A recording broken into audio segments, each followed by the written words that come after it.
seorang ulama dari Maroko, mimpi bertemu Nabi. Kisah yang terjadi di zaman kita ini. Nabi berkata kepadanya, pergilah kamu ke Mekah, temui Fulan bin Fulan. Beritahu dia bahwa dia adalah ahli surga. Malam kedua pun dia mimpi yang sama. Malam ketiga pun juga. 3 malam berturut-turut mimpi Nabi dengan pesan yang sama. Maka ulama Maroko ini pun mengumpulkan hartanya, perbekalannya untuk pergi ke Mekah. Sesampainya di Mekah, ia melakukan umroh, lalu menghubungi sahabat-sahabatnya para ulama Mekah untuk menanyakan orang yang dia cari. Maka bersama-sama dengan para ulama Mekah, mereka mencari orang yang dimaksud. Dapat info, dia tinggal di daerah pelosok. Sesampainya di daerah yang dimaksud, para ulama ini bertanya kepada penduduk setempat, kau tahu rumah Fulan bin Fulan? Penduduk itu pun kaget. Kalian, para ulama, dengan pakaian terhormat, kalian orang-orang soleh, dengan penampilan alim seperti ini, mencari Fulan bin Fulan? Iya, memangnya kenapa? Kata ulama Maroko itu. Kalian akan tahu sendiri setelah bertemu dengan orangnya. Maka ditunjukkanlah rumah orang yang dimaksud. Begitu pintu diketuk, yang keluar adalah seorang laki-laki dengan penampilan preman, dekil, fasik. Ulama Maroko ini kaget. Dia berkata dalam dirinya, aku pikir orang yang akan kutemui adalah orang alim, soleh, ahli ibadah. Ternyata seorang berpenampilan buruk. Orang itu pun kaget juga. Kenapa para ulama mengunjunginya?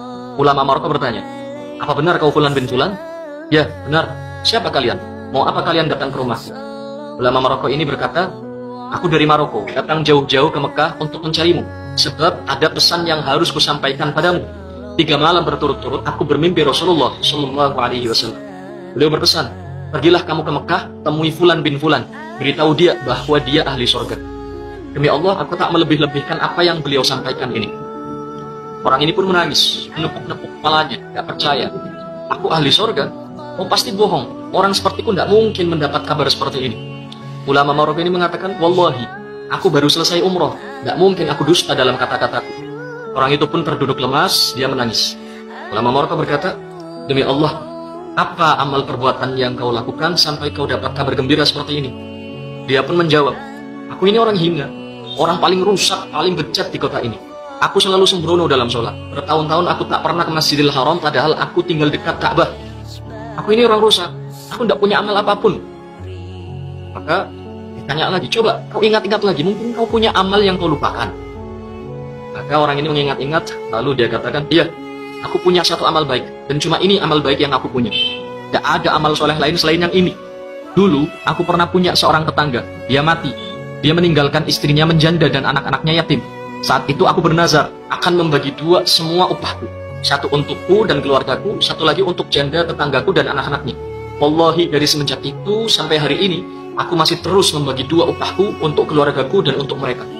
Ulama Maroko berkata, ayo kita ke Masjidil Haram.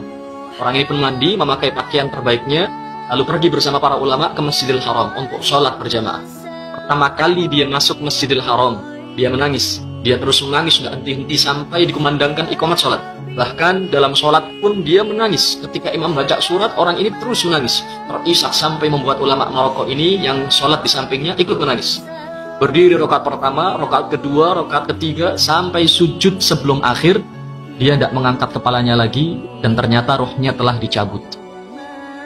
Pesannya adalah, jangan berprasangka buruk dengan siapapun. Siapa tahu dia ahli surga. Satu-satunya makhluk yang boleh kita buruk sangka dengannya hanyalah diri kita sendiri.